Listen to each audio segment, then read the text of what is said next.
Welcome back to my channel. അപ്പോൾ ഇന്ന് നമ്മൾ ഉണ്ടാക്കാൻ പോകുന്നത് ഒരു മാമ്പഴ പുളിശ്ശേരി. മാമ്പഴ പുളിശ്ശേരി എന്ന് പറയാൻ പറ്റില്ല, ഇതിൽ പഴുത്ത മാമ്പഴവും ഉണ്ട്, കുറച്ച് പച്ചയായിട്ടുള്ളതും ഉണ്ട്. ഒരു പുളിശ്ശേരി, എൻ്റെ സ്റ്റൈലിൽ ഒരു മാങ്ങ പുളിശ്ശേരി.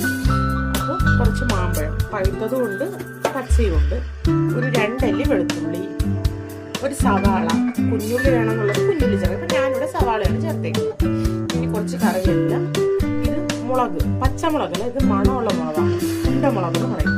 പച്ചമുളക് മുളക് തേങ്ങ അരയ്ക്കുമ്പോൾ ആഡ് ചെയ്യും. ഇതെല്ലാം കൂടി ഇട്ട് ഒത്തിരി വെള്ളം വീട്ടി ഒന്ന് ഒരു ഹാഫ് കുക്ക് ചെയ്തെടുക്കണം. നമുക്ക് ഇതെല്ലാം ഈ പാത്രത്തിലോട്ട് മാറ്റാം. ആദ്യം മാമ്പഴത്തിലോട്ട് ഇട്ട് കൊടുക്കണം. ഇനി ഒരു വെളുത്തുള്ളി, മുളക്,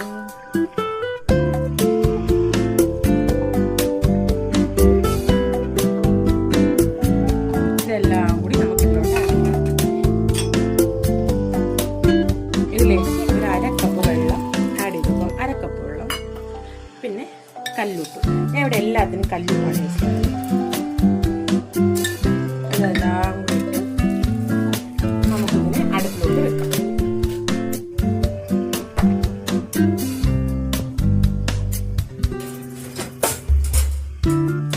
അപ്പോൾ നമുക്ക് അടച്ചു വെച്ച് ഒരു 2 മിനിറ്റ് ഒന്ന് തിളക്കട്ടെ.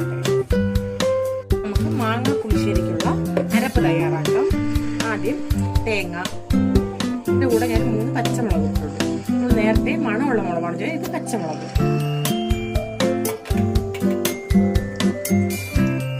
ഇനി നമുക്ക് ജീരകം ഒരു ഹാഫ് സ്പൂൺ,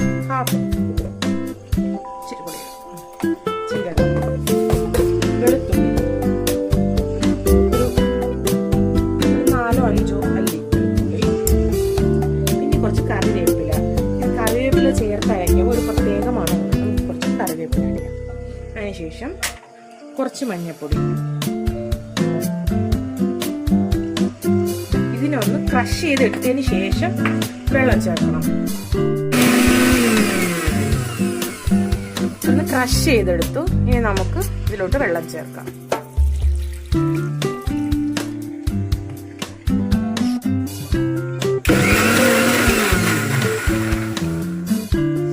അപ്പം നമ്മുടെ അരപ്പ് നന്നായിട്ട് അരഞ്ഞു വന്നിട്ടുണ്ട്. ഇനി നമുക്ക് ഇതിലേക്ക് കുറച്ച് തൈര് ചേർക്കാം.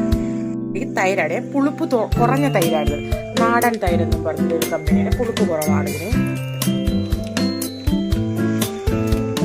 മാങ്ങയ്ക്ക് ചെറിയ പുളിപ്പും മധുരവും എല്ലാം ഉള്ളതുകൊണ്ട് തൈര് നമുക്ക് കുറച്ച് ആഡ് ചെയ്താൽ മതി. ഒരു 3-4 സ്പൂണേ അതിൽ ആഡ് ചെയ്യുന്നുള്ളൂ. എന്ന് ചെറുതായിട്ടൊന്ന് അടിക്കണം. ഇനി നമുക്ക് ഈ അരപ്പ് ഇതിലോട്ട് ഇട്ട് കൊടുക്കാം. ഇനി ഇതിലോട്ട് കുറച്ച് വെള്ളം മിക്സ് ചെയ്ത് ഇടാം.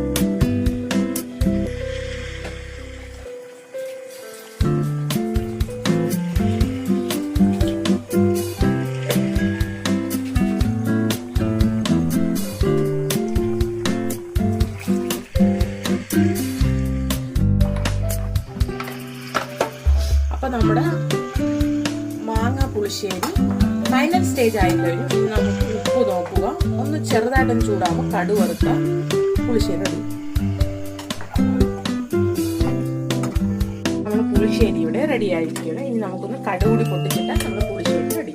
പെട്ടെന്ന് ഗ്യാസ് ഓഫ് ചെയ്ത് കടുക് പൊട്ടിക്കാം.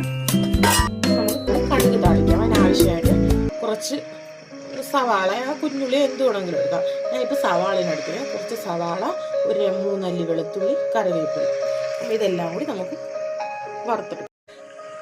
ഇനി നമുക്ക് പാൻ ഗ്യാസിലോട്ട് വെക്കാം.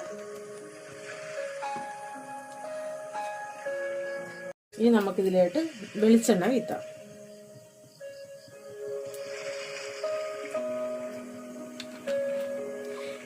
വെളിച്ചെണ്ണ ചൂടായി വരുമ്പോൾ ഇതിലോട്ട് കടുകിടാം. വെളിച്ചെണ്ണ ഒന്ന് ചൂടാകട്ടെ. ഇനി നമുക്ക് എണ്ണ ചൂടായി ഇതിലോട്ട് കടുക് ആഡ് ചെയ്യാം. ഒരു 3/4 സ്പൂൺ കടുക്. ഇനി നമുക്ക് ഇതിലേക്ക് വെളുത്തുള്ളി ആഡ് ചെയ്യാം.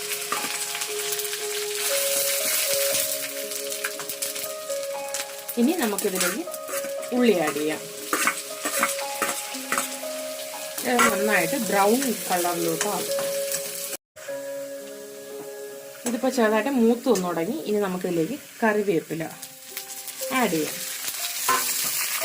ആ കറിവേപ്പില ഇടുമ്പോൾ നല്ലൊരു മണം, അതാണ് കറിക്ക് കൂടുതൽ ടേസ്റ്റ് വരുന്നത്.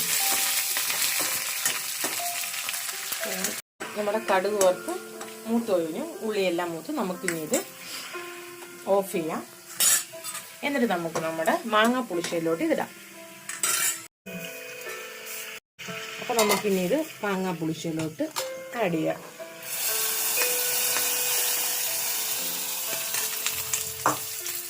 നന്നായിട്ട് ഒന്ന് മിക്സ് ചെയ്ത് കൊടുത്താൽ നമ്മുടെ നാടൻ മാങ്ങ കൊണ്ടുള്ള പുളിശ്ശേരി റെഡി.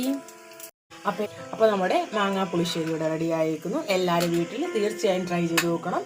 ഞങ്ങളുടെ ചാനൽ സബ്സ്ക്രൈബ് ചെയ്യുക, ലൈക്ക് ചെയ്യുക, ഷെയർ ചെയ്യുക.